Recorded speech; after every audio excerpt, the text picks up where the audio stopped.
আসসালামু আলাইকুম, সবাইকে স্বাগতম কিচেন রেসিপিস উইথ আইরিনে।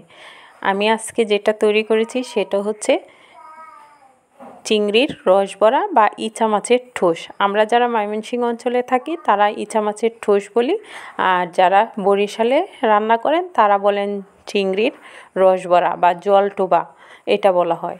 আমি এখানে চিংড়িগুলো শিলপাটায় ভালো করে পিষে নিয়েছি। তারপর এখানে রসুন অ্যাড করে দিচ্ছি, একটু পেঁয়াজ বাটা অ্যাড করে দিতে হবে, ধনে গুঁড়া দিয়ে দিলাম, হলুদ গুঁড়া দিব আর মরিচের গুঁড়া দিয়ে লবণ দিয়ে ভালো করে ম্যারিনেট করে রেখে দেব। এই যে এটা আমি মরিচের গুঁড়া মরিচটা আছে এটা দিয়েছি আর হলুদ গুঁড়াটা দিয়েছি, দিয়ে অল্প একটু লবণ দিয়ে ভালো করে ম্যারিনেট করে রেখে দেব। এটা খেতে কিন্তু অসাধারণ লাগে, খুবই ভালো লাগে। যদিও আমরা ময়মনসিংহের মানুষ খুব একটা খাই না, কিন্তু মাঝে মাঝে আমরা এটা করে খাই। তারপরে একটা কড়াই বসিয়ে দিয়েছি, কড়াইয়ে তেল দিয়ে এলাচ আর দারচিনি দিয়ে ফোড়ন দিয়ে তারপর হাফ কাপ পেঁয়াজ দিয়ে দিয়েছি। পেঁয়াজটা যখন হালকা ব্রাউন হয়ে আসবে তখন এখানে হাফ কাপ পেঁয়াজ বাটাটা ব্যবহার করব, বাটা পেঁয়াজটা দিয়ে দিব। তারপর রসুন বাটা দিয়ে দিচ্ছি, আর এখানে আদা বাটা দিব, জিরা বাটা দিব। এই যে জিরা বাটাটা দিয়ে দিয়েছি। এটা যে যতটুকু রান্না করবে সেই অনুযায়ী দিতে হবে, পরিমাণ তো আর কম বেশি হতেই পারে।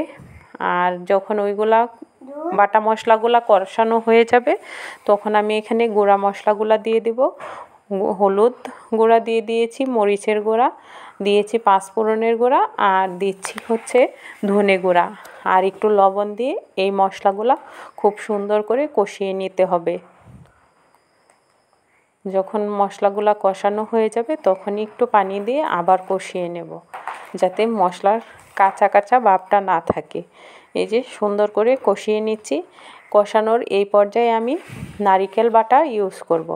নারিকেলটা বেটেও নিতে পারেন, আবার চাইলে অনেকে এখানে নারিকেলের যে দুধটা হয় সেটাও ব্যবহার করতে পারেন।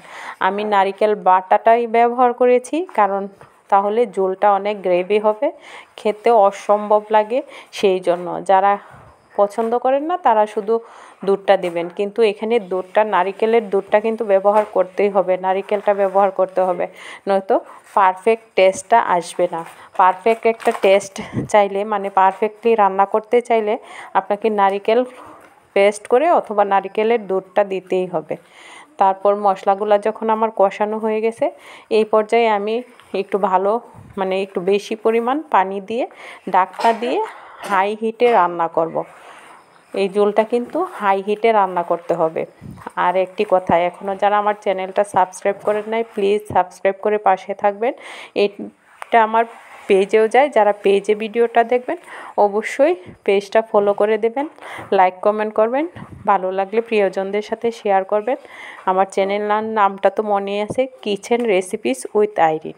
এই যে দেখতে পাচ্ছেন আমার যে মশলাগুলাতে পানি দিয়েছিলাম, ঝোলটা দিয়েছিলাম, ঝোলটা এইভাবে যখন বলক আসতে থাকবে তখন কিন্তু আমি ইচার বা চিংড়ি মাছের যে গ্রেভিটা বাটাটা আছে মশলা দিয়ে মাখিয়ে রেখেছিলাম, এটা ছোট ছোট গোল গোল করে এই ঝোলটাই দিয়ে দেব। এটাই হচ্ছে বিশেষত্ব। ঝোলটা কিন্তু ফুটতে থাকতে হবে। ঝোলটা যদি আবার জাল কমে দেন তাহলে দেখা যাবে যে ইচার ঠোসগুলা কড়াইয়ের সাথে লেগে যেতে পারে, সেই জন্য বলক ওঠা অবস্থায় কিন্তু দিতে হবে। আর এটা ছোট করে দিবেন, বড় করে দিলে কিন্তু আরও বড় হয়ে যাবে। আমি ছোট ছোট করে দিচ্ছি, একটু পরেই দেখবেন যে ডাবল সাইজ হয়ে গেছে। এই যে আমার তরকারিটা ফুটে আসছে, আর এই পর্যায়ে আমি কিন্তু ঢাকনা দিয়ে ঢেকে রেখেছিলাম 3-4 মিনিট। এই যে দেখতেই পাচ্ছেন কতটুকু বড় হয়েছে এক একটার সাইজ।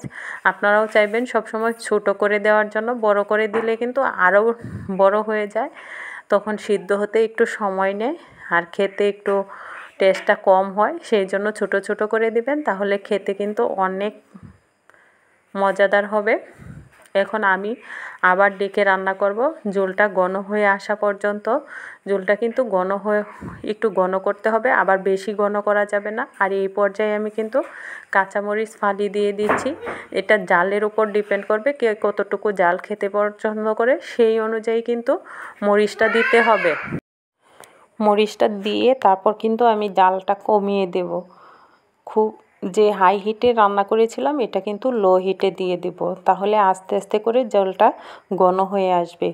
আর এই যে দেখছেন প্রায় ঘন হয়ে আসছে, আর একটু ঘন হয়ে আসলেই আমার এই পর্যায়ে কিন্তু নামিয়ে নিতে হবে।